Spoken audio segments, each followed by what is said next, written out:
राधे राधे, जय श्री कृष्णा। मेरी वीडियो में आपका स्वागत है। आशा करती हूँ आप बहुत अच्छे होंगे। तो मैं जा रही हूँ लक्ष्मी पूजन करने के लिए। तो चौकी तो सुबह ही की लगी थी, क्योंकि आज से राधा अष्टमी भी थी ना। तो सुबह मैंने राधा रानी की पूजा की थी। तो मैं इसे बना रही हूँ अष्टदल कमल, और चावल से मैंने बना लिया है। और कलश तो मैंने सुबह ही तैयार कर लिया था। तो अष्टदल कमल एक कलश के नीचे बनाया है, और एक माता रानी के स्थान के लिए मैं बना रही हूँ।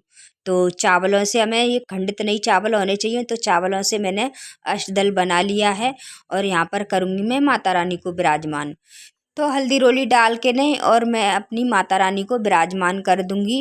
मैंने माता रानी की यही चौकी तैयार करी है, क्योंकि वहाँ मंदिर के पास करती तो वहाँ पर बहुत तेज बारिश हो रही थी, तो मुझे दिक्कत होती। तो मैंने यहीं पर इनको विराजमान कर दिया है इनको। और मैं फिर गणेश जी को आसन दे दूंगी। गणेश जी सुपारी में, जैसे सुपारी होती है ना, तो सुपारी में कलावा लिपेट के और गणेश जी को स्थापना कर सकते हो। और तो मैं ऐसे ही बना के और गणेश जी की स्थापना करती हूँ। तो इनको हाथी पूजन भी बोलते हैं, और ये हाथी पे सवार होकर हमारे यहाँ आती है महालक्ष्मी। तो मेरे पास ये 2 हाथी हैं, तो मैं इनको बिठा लूंगी। आप मिट्टी के भी बना सकते हो, जैसे मिट्टी के भी बनाते हैं। तो मैंने अगली साल तो मिट्टी के बनाए थे, इस साल नहीं बना पाए।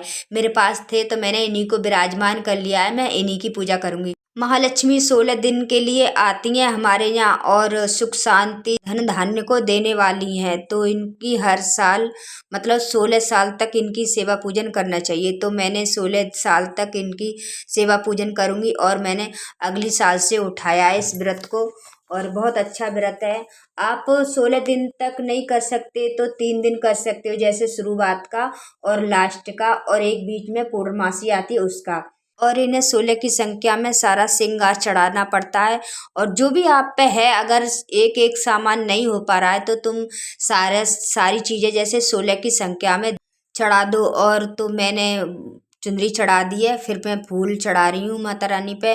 तुम्हारे पास माला है तो माला पहना दो, और नहीं तो फूल हैं, जो भी जैसे है श्रद्धा से। देखो, हर किसी की अपने आप में सम्मति होती है, जितना होता है उतना करना चाहिए। तो देखो, मेरे पास फूल थे तो मैंने फूल चढ़ा दिए मैया पे। अगर लाल फूल जरूर चढ़ाने चाहिए, तो मेरे पास एक गुलेड़ के 2 फूल थे, तो मैंने गुलेड़ के फूल चढ़ा दिए हैं। और हाथ में जल लो, एक सिक्का लो, फूल लेके माता रानी आगे संकल्प करना चाहिए कि हे मैया, मैं आपका 16 दिन के लिए व्रत कर रही हूँ, और जो भी मुझसे आपकी सेवा पूजन में भूल चुके हो उसे क्षमा करना, और मेरा व्रत पूर्ण करना। तो मैं 3 दिन का व्रत रखूंगी, 16 दिन का तो नहीं रख पाऊंगी। और अपनी श्रद्धा के हिसाब से तो मैंने सबसे पहले माता रानी को स्नान करा दिया है। फूल से स्नान कराने के बाद में फिर मैं उनके हल्दी रोली चंदन से तिलक करूंगी। तो पहले दीपक के करना है, और दीपक के करने के बाद में सबको तिलक कर देना है, और मैया रानी के लेवार करना है। तो लक्ष्मी माँ की तस्वीर ऐसी होनी चाहिए जो कि गणेश जी उन्हें स्नान करा रहे हों और कमल के फूल पे बैठी हों।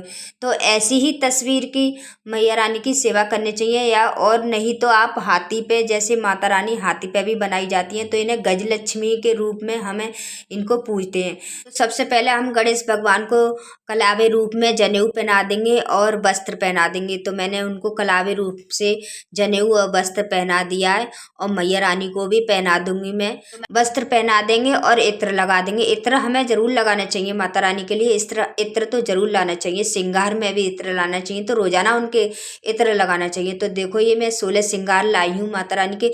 वैसे तो अलग अलग लिए जाते हैं, लेकिन आप पे श्रद्धा है जैसी आपकी, तो एक एक करके सारा सामान लेके आ सकते हैं। तो माता रानी के मैंने बिंदी लगा दी है। उनको बिंदी लगाने के बाद में मैं उनकी मांग भर दूंगी। तो मांग हमें 16 बार भरने चाहिए। तो माता रानी की मैं मांग 16 बार भरूंगी।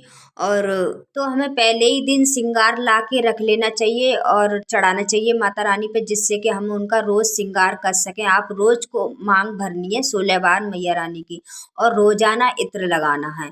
तो ये है दुआ।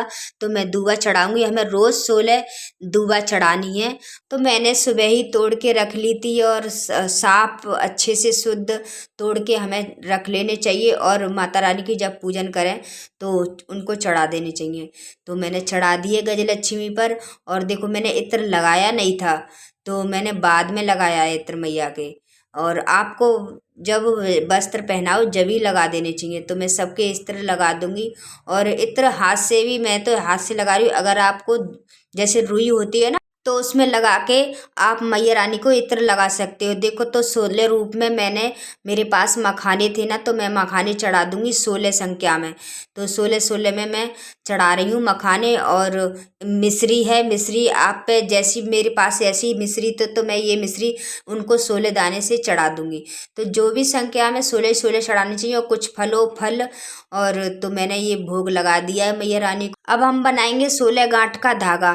तो मैंने ये, मेरे पास कलावा है, आप कलावे से भी बना सकते हो, और कच्चा सूत आता है वो वाइट कलर में, उससे भी लाके बना सकते हो। तो ये है धागा। तो हम इसमें माता रानी को जैसे महालक्ष्मी नमो नमाय ऐसे बोल के हम 16 गांठ इसमें लगा लेंगे। तो मैं 16 गांठ लगा रही हूँ इसमें, और इसको रोज पहन के हमें पूजा करनी है, और पूजा करके वहीं पर रख, क्योंकि हम हाथ में पहनेंगे ना, तो हमारे हाथ जैसे हम काम फाम करते तो उसमें गंदा हो जाता है ना। तो हम इसी वजह से रोज़ पूजा के वक्त ये पहना जाता है।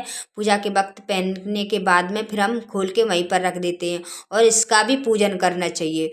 तो मैंने 16 गांठ का धागा बना लिया है, और इसको पहले पूजन करूँगी गंगा जल की छींटे मार के। और एक दीपक में मैं इसको चावल रख के माता रानी के आगे रख दूंगी, और हमें इसी में हमें रोजाना रखना है। और जब हम पूजा करते हैं ना, जब हमें इसको उठा के पहनना है पूजा। तो मैंने मैया रानी के आगे रख दिया है, और इसको हल्दी रोली से मैं तिलक कर दूंगी। तो रोजाना हम इसी तरीके से इसका पूजन करेंगे। पूजन करने के जैसे हम पूजा करते हैं, तो 16 दिन तक हम पूजा करेंगे इसको, और 16 दिन तक डेढ़े हाथ में पहन के, क्योंकि स्त्रियों को डेढ़े ही हाथ में पहनना चाहिए। फिर हम इसको उठा के लॉकर में रख देंगे, क्योंकि इकट्ठे हो जाएंगे तो हमें 16 साल भी याद रहेंगी। फिर माता रानी की कहानी पढ़ना चाहिए, और जैसे कनक धारा स्तोत्रम आता है तो उसे भी पढ़ना चाहिए। तो मेरे पास ये देखो मैं लेके आई थी, तो थोड़ा संस्कृत में ना तो बहुत कठिन हो रहा है, एक एक शब्द करके मैं पढ़ रही हूँ, क्योंकि मैं पहली बार लेके आई थी तो मुझे जानकारी नहीं थी। तो मुझे उसने, दुकान वाले ने यही पकड़ा दिया, तो मैं इसी को ले आई। वैसे हिंदी में भी आता है, तो आप हिंदी में भी ला सकते हो, और माता रानी की कथा भी आती है तो वो भी लाना चाहिए। तो मैं लेके आऊँगी। और ये माता रानी की स्तुति थी, तो मैंने स्तुति पढ़ी, और माता रानी का जाप किया। जाप भी आप जरूर करने चाहिए, आपको मैं दिखाती रहूँगी बीच बीच में।